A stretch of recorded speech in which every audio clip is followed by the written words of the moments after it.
I don't know how I actually want to do intros, I guess. But You want me to just give it a go? And ready? Hi guys, welcome back. that was great. It was fantastic. It was Why great, don't but you just keep on I was going? too loud. I was too loud. Hi. I'll do it again, but quieter. No, it's completely fine. All this is just going to be the intro. All right. Hi, and welcome to another episode of the CTEA Podcast. I guess technically the first, but we'll never actually talk about numbers ever again on this podcast because we will inevitably mess up. But the titles will be numbered, I'm pretty sure. Hi guys, welcome back to the CTEA Podcast. We'll use one of those three. No, it's actually just going now. Yeah, this is all live. But yeah, just to explain what we're doing here, I'm Coach Peter. I'm Coach Adam.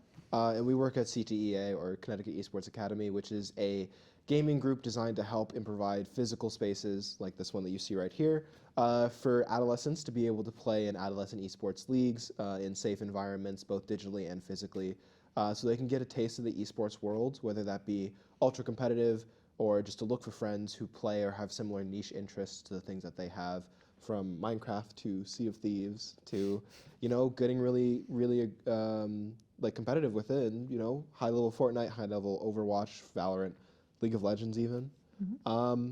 But yeah, that's what CTA is, and this podcast is a conversation between me and Coach Adam, just to talk about things that we're seeing in the industry or with our, the clients that we already have, and kind of talk about them at length with a little bit more nuance than you would be used to on like a Twitter clip or something.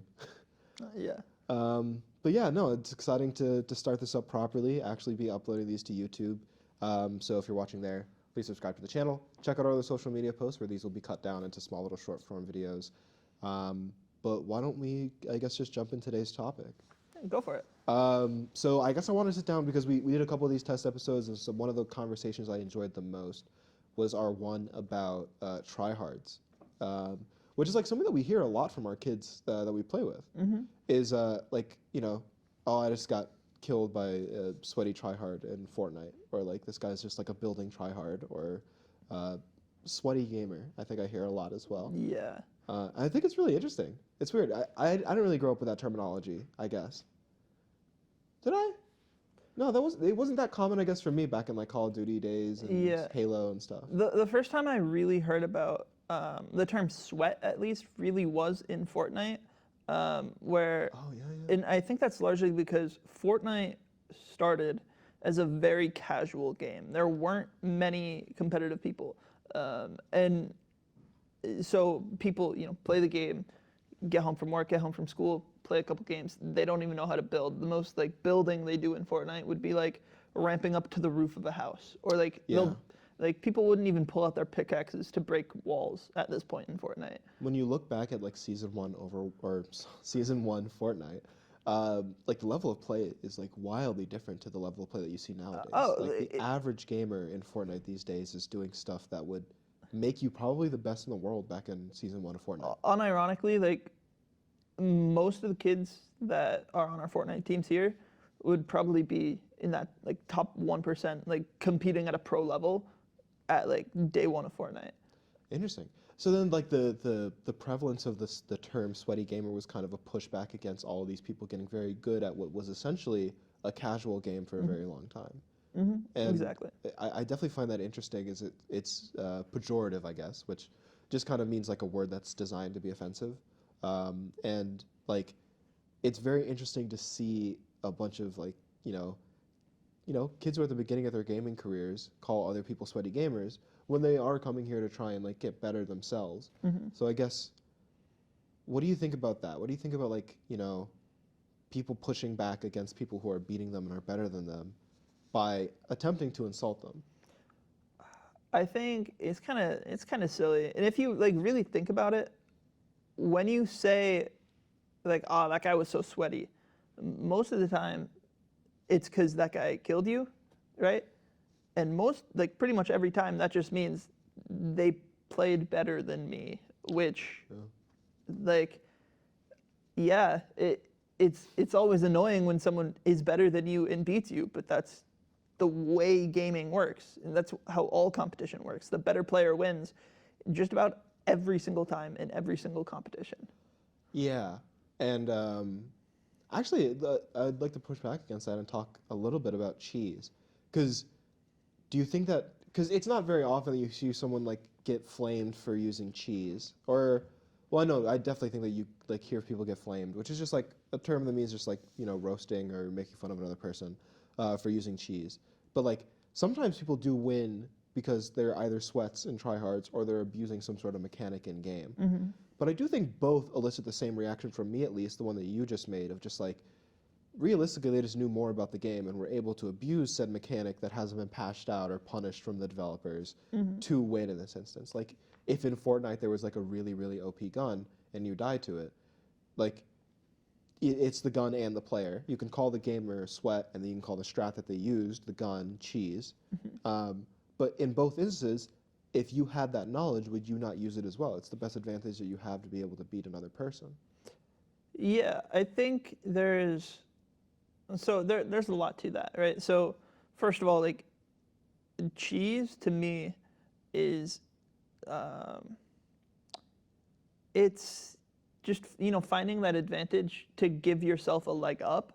I don't think I think someone who's like genuinely better will still be able to beat someone that's trying to do some type of cheese strategy. Yeah. Because you know that strategy you're just maybe not good enough to actually do. But cheese is a good way to, on equal terms, give yourself a step up above your competition. Yeah.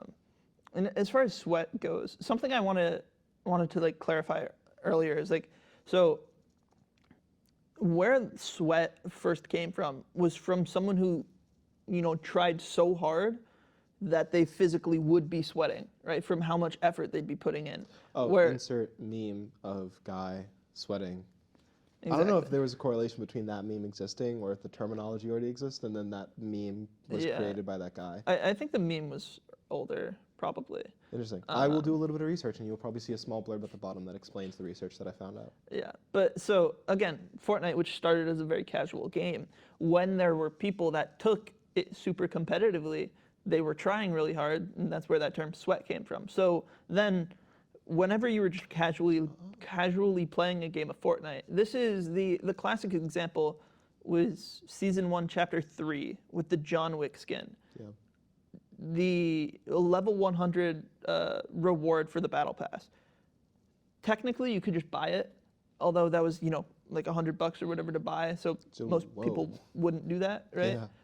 Just to buy your way through the Battle Pass like in any other game. Yeah. The other way to get it is by playing 24/7, right? Just playing the crap out of the game. Yeah. And that way you get this cool rare skin. So when you're playing Chapter 3 and you saw somebody using a John Wick skin in like the second week of the game, of like that chapter being out, you're like, that guy plays so much Fortnite. And a lot of times the meme that came from that was like the guy in the John Wick skin would be building like multi-story mansions. Meanwhile, everybody else at that time was like proud if they could build a 1x1 box. Yeah. So like those John Wick skins was like the stereotype of like that sweaty tryhard mentality. And then from there it kind of grew out and expanded. Yeah, it's super interesting. I think the more I thought about it, I think while you were talking, I just remembered the fact that tryhard, I guess, has always kind of been a term in the gaming community, or at least like the online gaming community. Yeah. Because of the emote tryhard on Twitch. Yeah. Which, I mean, like, goes back to a streamer known as Trihex, who's one of my very favorite early streamers, who's just like certified awesome guy. Like just everything they do is just kind of a little bit of magic, but it's also because they put a lot of effort into everything they do. Like their streams very early on were like some of the more high quality ones that I would watch, because there was a lot of effort into whatever they were doing. And I think they were largely a speedrunner at the beginning, but I think they've dabbled in other communities such as like FGCs, but they also just have like knowledge. So somebody like that kind of representing the idea of a tryhard definitely makes a lot of sense because they're somebody that just like dumps effort into every single thing that they do in their life. And I definitely understand the idea of like pejoratively name calling that person, oh, they're just a tryhard, whatever, and dismissing them because they are, you know, doing so amazing and they're doing such a great job. It's a little bit of like ego protection, you know? It's like, well, why can't you be that good? It's like, oh, well, they're a tryhard. they're putting in way too much effort that I don't have. But I don't think that's a really positive way to look at yourself. I think that a aspect of all of this, if it is ego protection, is this idea that you wouldn't be able to do what they're doing. When, especially for the kids that we have here, we try and push them to get to that point. I think the practice plans that we've been implementing over the last couple of weeks have definitely been pushing them towards like the things that you're dying to or losing to are the things that you should try and get better at. And just like every other traditional sport, esports is something that you can get better at if you practice and put effort into it. So to make this a question that I can actually ask back to you, I wanted to know, like, the interesting thing is how what qualifies as a sweat changes over time. What are the Gosu gamers doing today in Fortnite? Like, what kills you in Fortnite and you think, oh, that's a sweaty tryhard, you know? Because like we're not all perfect. We're all sometimes gonna throw some mud. What kills you, or what is a good? It used to be a John Wick skin, or building a 4-story mansion, foyer included. Yeah. What's the current marker of a sweaty tryhard? I would say that there isn't as clearly like one like John Wick skin, right? There's nothing like that in the game right now. I think I still have mine actually. Yeah, I should hop in some lobbies. Yeah, I like to use mine all the time because it's like, oh wow, that guy's so old. But then I switched to Black Knight and they're like, what? Ooh. Anyways, the kids go crazy over it. That's cool. But there are some skins that people say like, oh, that's such a sweaty skin because it's like visually maybe a smaller hitbox. Maybe not like the actual like targeting hitbox is smaller, but like the visual of it is smaller. Or like a gray skin so it blends in. It's like, oh wow, that's such a sweaty skin. It's like, all right, that's, whatever. That's not like, that doesn't have the same aura that John Wick had. That's more just, the kids throwing out the word sweaty. And a little bit more in a fashion that's ego protection because they're likely just dying to that, or they just didn't like. To them, I almost see like they're almost just somewhere like, oh, that's cheese. Yeah, it's like, oh, that guy's got a cooler skin. No way I could beat that. It's like, yeah, no, it's they just shot you. That's really all that happened. Yeah. The real thing though, like in my games, when I'm in like a diamond lobby and I'm like, wow, that guy. I don't even use the term like sweat that much because, I have a lot of experience in gaming, both like physical sports, like traditional, and esports. So I have more of a healthy mind state about losing. So like when I'm in a game of, Diamond Fortnite and I just get outplayed, most of the time I recognize like, wow, I just got outplayed. And that is I do want to pause and say that's a really positive reframing of like this instance, especially because like I like the fact that you laid out your background. You do kind of just have to have the experience of that and mature as a person. But when you're a competitor and you're playing any sort of game that you're taking seriously and that you want to win, because you should always go into a game trying to win at the best of your ability, or at the very least get better so that you can win down the line, accepting loss is a huge part of that. Because everybody loses. I mean, like, think about every person who you think is the GOAT of whatever sport you want to think of, like the NBA. LeBron has lost. Kobe has lost. Michael Jordan has lost at times. And that's what makes them better, is they go through that and they learn from it. So I do really like that positive framing, but please continue your story. So for me, like the closest thing I ever feel of like, wow, that guy, is a sweat, is when they're just, it's about speed in Fortnite. Like movement? We're or just speed like of doing things. APM, like actions per minute. Oh yeah. So if you played Fortnite in 0.25 speed, it's actually a decently easy game once you have like a baseline knowledge, right? The hard part is doing it at like 1.0 speed. Yeah. So building a box, simple. And even at 1.0 speed, that's not very hard. Being able to spin in a circle in an instant and just within like 0.1 seconds, build a box around yourself.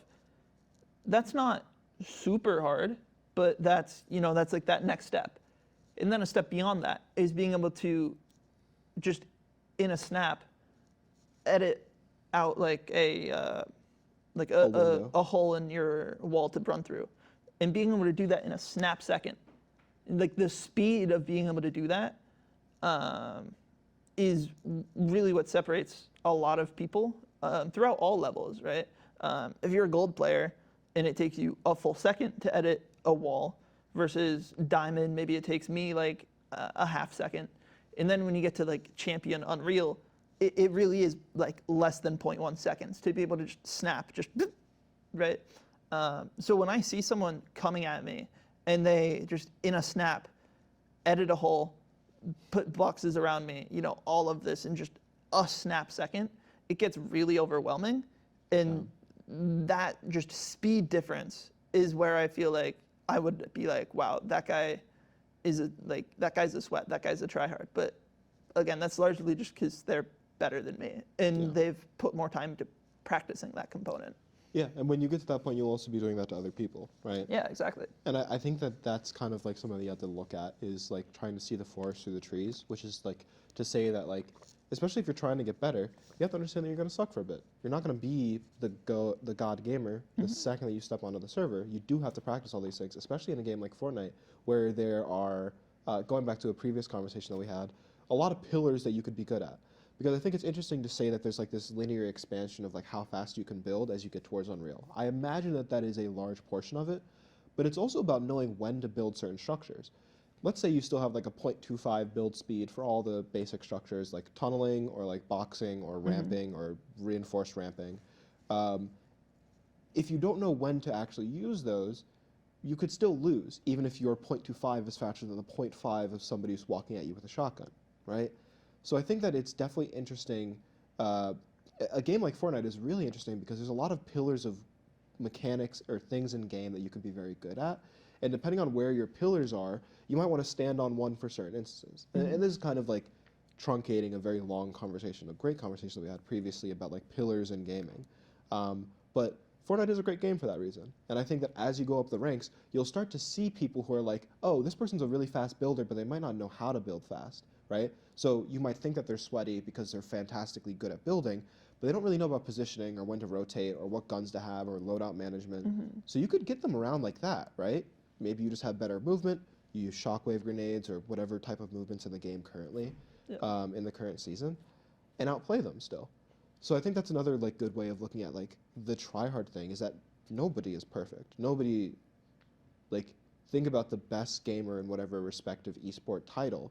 There are still holes or flaws in their game that can be exploited. And similar to the conversation earlier about traditional sports, every one of them has lost, besides Faker. But, all of them have lost at different points. And as I joke, Faker also has lost. Yeah, Faker. He had a dry spell, didn't he? He only got third place at the MSI this year. Wait, really? Yeah. Oh, wow. Wait, World is still coming up, right? Yeah, World doesn't happen. Okay. Wow. Surprised. Yeah, BLG beat them, and then Genji had a golden split. Wait, really? Yeah.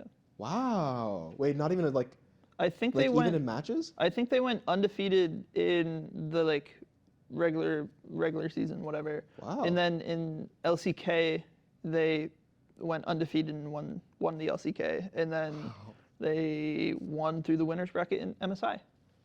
That is incredibly impressive. Yeah. But even a team like that will have to face, trials and tribulations at some point. I think because this is happening ongoing. Another example of like a golden stage team would be San Francisco in 2018, 2019. I think it was 2018. Maybe. But San maybe Francisco 19. Shock in the Overwatch League had a perfect stage, a golden stage, in which they didn't even drop a single map to anybody during that entire time. And I think even after that golden stage, didn't they not win the stage title? Or they might have got booped down into lowers bracket by Atlanta Reign. But now I might be definitely mixing up a bunch of different... I think they're getting overlapped. Yeah. Because I think they It's been a won. while. I think they won straight through. Yeah, but I mean, rosters change, seasons change, patches come and go, and those changes impact how you go. Yeah. And especially in a game or in games in general, like esports, patches from developers, people's knowledge of the game, the easy access to be able to play, means that the meta, the best or optimal way to play the game, is consistently evolving and changing. So staying on your toes and being able to adapt to that is much more important than the root of this conversation, just complaining. Yeah. And there was one more point I wanted to bring up back to the whole building conversation from earlier, is like there are taking building and just mechanics in general. being able to build fast and edit fast is one thing, but kind of branching off your point of, knowing when to do it. Part of it also comes with processing speed, of recognizing in this situation, this is what I need to do, right? When they are standing over, like in this location, I can put a box, put a cone on top of them, and then edit the cone and shoot them, right? If you can't process that quickly enough, as the aggressor, right, you're not going to succeed. But if you're as a defender and somebody's coming at you and you can't process that fast enough, that's again super overwhelming, and that person is, feels like they're sweating on you because they're physically processing faster than you can process. Yeah, I definitely get that, and I think that processing speed is one of those things that it's actually a little convoluted to fully understand at a molecular level, or how the brain's neurochemistry actually functions. But we do know, because of neuroplasticity, that the more you put yourself in environments in which you actually have to respond and react to stimuli faster and faster, the faster your processing speed will get, no matter what predispositions there may be or what your starting processing speed is. Because I think for me personally, I grew up playing a lot of single-player games, and it definitely took me a while to get to the point in which I was able to process things incredibly quickly. But I mean, that was birthed in the realm of Call of Duty and sniping. So then it got really good, right? There's milliseconds of when somebody turns around a corner and you need to make the shot, or you need to wait for a shot so you can go for a collateral because you're hunting clips that day because you're trying to get into phase.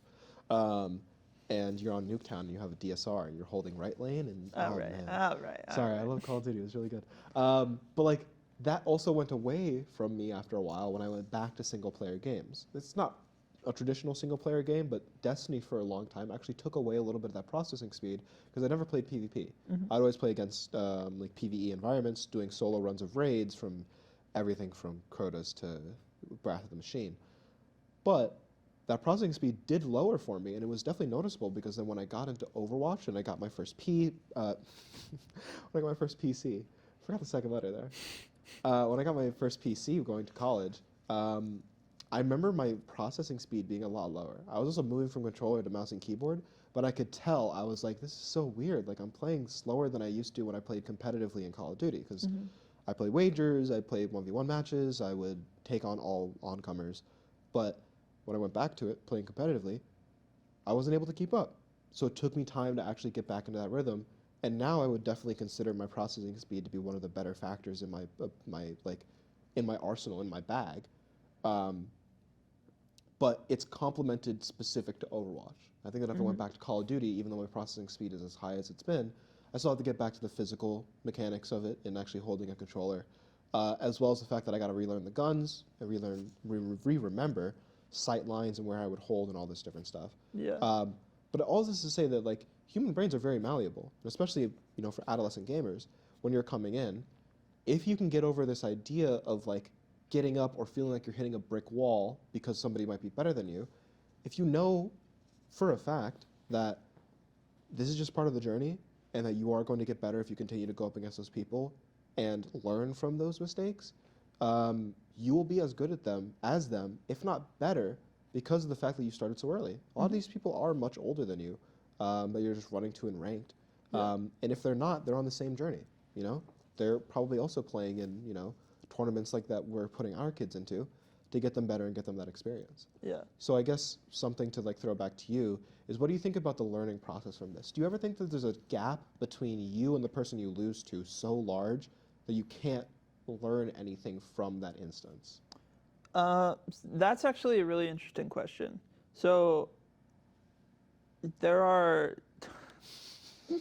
there are degrees to it. So this is something I've considered. I don't know. Do you want to go into the whole smurfing conversation? Because your question is kind of pushing me in that way. Absolutely. Take the question wherever it's leading you. Okay. So smurfing, for those that don't know, is essentially playing in a ranked system at a lower level than you actually belong. So the common example in Overwatch is a top 500 player making a new account and playing in, bronze, silver, gold, platinum lobbies. Or Tiger Woods showing up to the local putt-putt meet. Yeah, exactly. It's if take any NBA player. For those who don't know, Brian Scalabrine, he was joked as one of the worst NBA players in the playoffs. Yeah. But he made a challenge against some of the best college basketball players like in the country to play them one-on-one, and he beat every single one of them. And this is not even the gap that we're talking about in smurfing, because in This most is- video games, smurfing is literally NBA versus like grade schoolers. Yeah, This is Brian Scalabrine versus just college players. Yeah, the Brian Scalabrine example is like, it's like top 500 versus Grandmaster, which is still like next to each other. Yeah. Or it's like, But it's not the same league. it's like a pro Fortnite player versus Unreal. You know, it's like the pro Fortnite player is still going to win. Yeah. But that's more competitive. A pro Fortnite player versus Platinums will drop 35 kills, right? So I like to think of smurfing. There is an argument that people make about to your question, where playing against good people makes you better. Yeah. And I think that's absolutely true when the gap is close enough. When the gap is manageable. Yeah. You know. So I like to think, basketball is where I first grew up playing. If I play a 1v1 against LeBron James, I'd love to watch that. I will not learn anything. Yeah. I already know he's faster than me, bigger than me, stronger than me, better at shooting, better at defending, better at dribbling. He is better in every way. There is nothing I can do to defend him. There's nothing I can learn to do in the moment that will help me when I play one-on-one against, my brother or Peter or like anyone else, right? I won't learn from 1v1ing LeBron James. Yeah. I won't learn anything other than, wow, The sweet taste of defeat. my sunshine is so good. He's really good. And again, taking that over to like any other video game. Yeah. Right? Awkward in Overwatch is a very prolific smurfer and alt account enjoyer and supporter of playing against Smurfs. I know a lot of Overwatch guys. I don't know that name. You don't know Awkward? No, I don't think so. He's a support player, European. Super controversial. Oh, I know them for tweets that I'm not allowed to say out loud, because they are actually pretty controversial. They're a very controversial Yeah. person. They say things that are pretty unokay. Yeah. This person loves doing unranked to GMs, and he Yeah. makes the argument of if you play against a Smurf, you should be getting better. Take Widowmaker again. It's like the LeBron James example. If you've got a top 100 Widowmaker, you're not going to learn, oh, don't peek this corner, No, you're not going to learn anything. because they will still just shoot you. Yeah. You're not going to learn, oh, dive the Widowmaker, because even if you show up from some completely unexpected angle, they can 180 and headshot you. Yeah. So it doesn't matter. Now, again, if that gap is close enough, back to the main point. Yeah. If the gap is close enough, absolutely, right? Because you can still compete, and you'll struggle. And if they're just a little bit better than you, and this is a really important point, if your competition is just a little bit better than you, they can exploit your weaknesses, which is how you identify your weaknesses, right? Yeah. So let's take, I don't know, Reinmir. I think that could be a good example. Yeah, I definitely don't want to get too deep into the weeds. Okay. Like the technicality Yeah, of yeah, Reinmir, fair but enough, like fair try enough. and make it general. Yeah. So let's take just a mirror matchup between two characters. Yeah. If there's one specific way that they keep killing you, like maybe Widowmaker is an easier example. Just two snipers shooting each other. Yeah. If you keep dying to the enemy Widowmaker because you don't know where they are, that is them exploiting a weakness. And that is something you can identify. Man, I've died 3 times in a row to this Widowmaker Smurf because I didn't know where they are. That's something you can learn, right, and improve on pretty easily. Or, oh, I keep jumping up in the air with my grappling hook and then they shoot me. That's something you can learn and recognize from that match. And then when you play against people at your own rank, you'll be learning, I should be coming from this surprise angle, or this angle that did really well against me, I can now try and use against other people that might not expect it the exact same way. Who Exactly. also might not learn as fast as I'm learning. Because I think I think you're absolutely right. I think that there's definitely a level at which you get so far above somebody it's hard to learn. But I think an important thing that I'd like to add to this is the idea that you should never let somebody smurfing on you or somebody that you would deem to be like a sweaty tryhard regress you as a player. Yeah. Because that's another thing, is getting, like, smurfing will happen. It's simply something that is almost it's almost impossible to outlaw in the gaming scene. Smurfing is just kind of a byproduct of the internet and anonymity. And there are going to be people who do it for whatever reason they do it for. But you don't have to understand why. You don't have to, get mad at them or flame or do anything to risk your career or your account, being in good standing just to lambast this person who is doing something that a lot of people see as wrong. And I think I'm also one of those people. But what you can do is you can just say, GG, go next, and move on to the next. Try and learn what you can learn from it, because remember, there are a lot of pillars in gaming. There might just be the simple aim mechanics that they are just better than, right? They could have just been spin botting in the middle of lane, and spin botting is a type of aim hacking in which you just like instantly click heads. Yeah, they could be that good, or they could be genuinely cheating, and there's nothing to learn from that. But if they're just really good, you can learn maybe some positioning things. You can learn maybe some cool peeking angles. This is all specific to Widow, but like in Fortnite, you can learn like, okay, well, this type of boxing is a little bit more effective. Maybe I should put a ramp in the middle. Maybe I should put a cone on the top. Maybe when I aggress on them very heavily, like using a burst weapon wasn't as good. Maybe I should try and just use a shotgun as opposed to like an automatic rifle, right? When I make that jump. There are the small things that you can analyze and pick out. I think that that's a step beyond, but at the very least, not letting somebody else yuck your yum and regress you as a player because you lost to them, I think is definitely the main thing that I would love to see, not only from our players, but gamers in general, Yeah. I definitely would like to see a lower amount of people smurfing, but I think alongside of that, I think that people should understand sometimes it's not even a smurf. Sometimes you guys are at the same level, but this person's just having a really great day. That's not a time to slink back and shy away from the competition. Do your best, put in as much effort as you can, and then take a minute afterwards. Mm-hmm. Stand up, go for a walk, get some water, think about what happened, and be like, yeah, I just kept on grappling up and getting shot. Okay, next time, don't grapple up as much. Yeah. Or maybe choose your grapple spot a little better. Or they used a cool grapple spot. I'll try that next time. And another thing also to keep in mind is all of this heavily depends on where your mindset is and what your goals are. That's something I don't think we really talked about. Maybe we would go in more detail in like a future episode, but yeah, let's do that actually. I'm gonna remind myself. But like knowing what your goal is when you're playing a game is really important. Like if your goal is to be a pro esports player, then having this tough level of competition is critical for you. Yeah. But if your goal is, I just want to have fun. I just want to play and have fun. Like even in that case, right? This is something you said earlier that like jumped out to me is like if you're just playing to have fun, winning isn't actually the priority. Having fun is the priority. Yeah. Of course, if your goal is to be a competitive esports player, when you're having, I don't want to say when you're having fun, you're not getting better. Yeah. I don't know how to word that better. It's a little. It's not the most like efficient way. I guess that's a good way to say it. Like if you want to be a pro as fast as possible, it's not efficient to play the game with the sole goal of enjoying yourself. Yeah. It's important.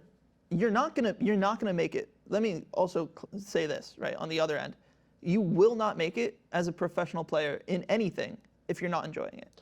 Oh yeah, absolutely. Right. It's kind of like a rhombus and square situation, but like both, like the square is the rhombus and the rhombus is the square, because like you can't solely focus on fun and become the best gamer in the world, but you also cannot become the best gamer in the world without having fun with what you are doing. I hope to God that my sunshine, LeBron James, still enjoys basketball at some level. And I'm pretty sure they do. They watch all the time. They enjoy it. They have a podcast, which looks great for our generation. But that is something that you need to have somewhere in your mind is an enjoyment of what you're doing. Yeah. And right, if, again, let's say you want to be the best you can be and you still want to be having fun. There's a balance to it, right? Sometimes maybe you don't do the silly play, right? If you're just playing for fun, maybe you'll hide in their spawn and just like throw your ultimate, or maybe if you're playing Fortnite, maybe you'll just run at them with a pickaxe, or something silly like that. Yeah, no gun game, no building games. Right, like even though you're in full build and whatever. Right, all of that stuff. If you want to be the best you can be, going for a pickaxe kill probably isn't very important. No, but it would be great practice to see, like, well, how good am I just with a pickaxe? Like, can I make everything else about my gameplay really good and then hyper-focus on this? But that's exactly what we're talking about. That's a great balance between having fun, but also taking it very seriously. Yeah, and, minding that balance, I think, is really important. I forgot how we got on this tangent. I also forget how we got on this tangent. I think it's an important tangent to say, though, is that, like, we were talking about Smurfs. We were talking about Smurfs at the beginning. We'll get back to that, but I do want to say definitely going to do a future episode on goal setting because I think it's really important. I think that's one of the things that a lot of people kind of fall through on when it comes to esports. Yeah, I remember the link back, right? So if your goal is to just be having fun and you run into a game against a Smurf or run into a game against a better player, so what? It's a bummer. Move on. The next game, you're probably not going to have that same experience. And, just go again. Have another fun one. If your goal is to be getting better and you run up against, again, that tougher competition, as Peter said, take a second, analyze it. Because analyzing and learning from those better players that you go up against, that's how you get better. That's how you improve. And don't tilt. Don't tilt. Tilting is how ships sink. Because that was the other thing behind me saying, like, take a second and analyze. It's actually two things. It's take a second, as in actually take a second and walk away from the game, and then when you're ready to, come back and analyze. And I think that that's an important thing, and I think we're probably going to do another episode in the future just about tilt, and that could be like a 3-hour dissertation defense, actually. But we can pull up the Discord DMs. Yeah, just pull up the Discord DMs with a lot of people, because everybody at every level of gaming deals with some variation of tilt, but the people that deal with it the least are the pro gamers. And that's something that I think that a lot of people can take into stock, is the fact that you almost never see pro gamers tilt crazily. And if you do, it's either a mistake and, they, say out loud or like make a public statement saying that they regret their decision to do so. I think that a stark reminder of that for me was not Carpe, because Carpe did the other thing. Jake slamming the desk. Oh, yeah. I think he came out and apologized afterwards on Twitter. Maybe. Just for how he displayed himself or the conduct that he had committed, which I think says a lot about Jake. I think Jake is a fantastic example of a great esports player all around, and just a general esports personality who's amazing to see continue their career. Great guy. Just a great guy. And I think that a large part of that was that for me was that experience of seeing somebody just like walk back and say like, hey, my bad. Like, sometimes it does get difficult. And for somebody like that, when you are playing for money and in front of a lot of people, it's a little bit more understandable than you in your basement or in the CTEA in the CTEA facility, which is technically not a basement,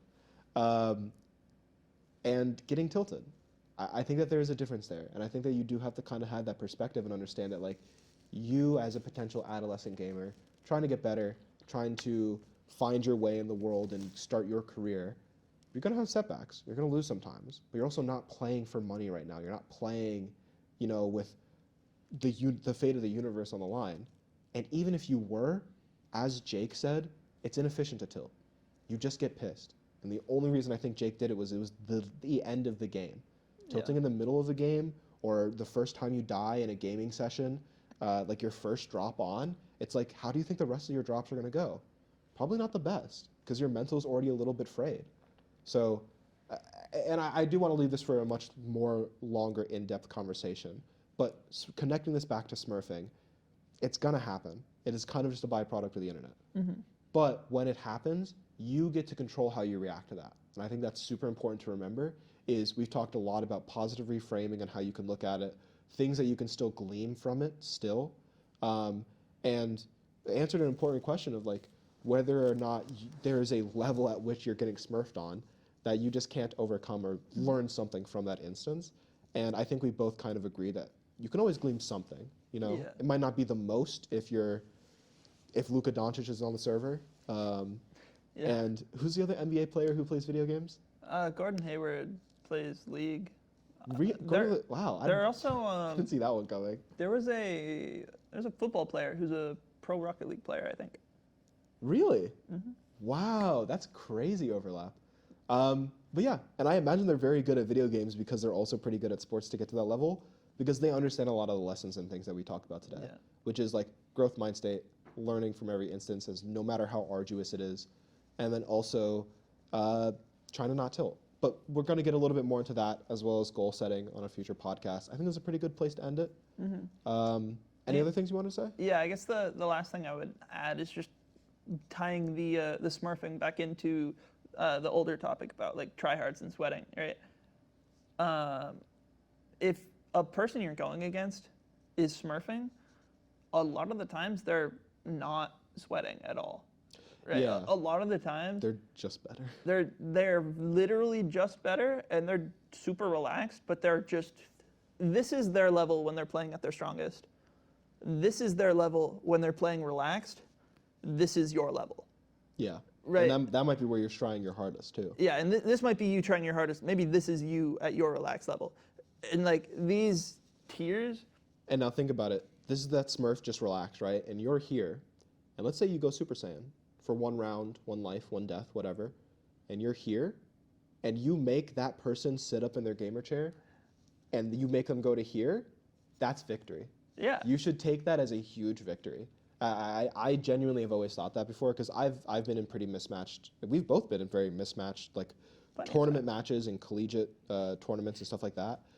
Just feeling them sit up in their gamer chairs from across the world. You're just like, oh wow, that felt amazing. I'm not gonna. I'm gonna lose now. They're taking this seriously. They're taking this seriously, Yeah. and it's like, well, I did that. I made them take this seriously because they couldn't just take me at their relaxed state. Yeah. Please take that as a victory. I think it is a cathartic feeling. Yeah. It's good. I think the only other thing I wanted to say was stop smurfing. Stop it. Stop it. Like, I get all the excuses for it, but please stop smurfing. Yeah. And this is as somebody who is likely going to go home today and play on an alt account.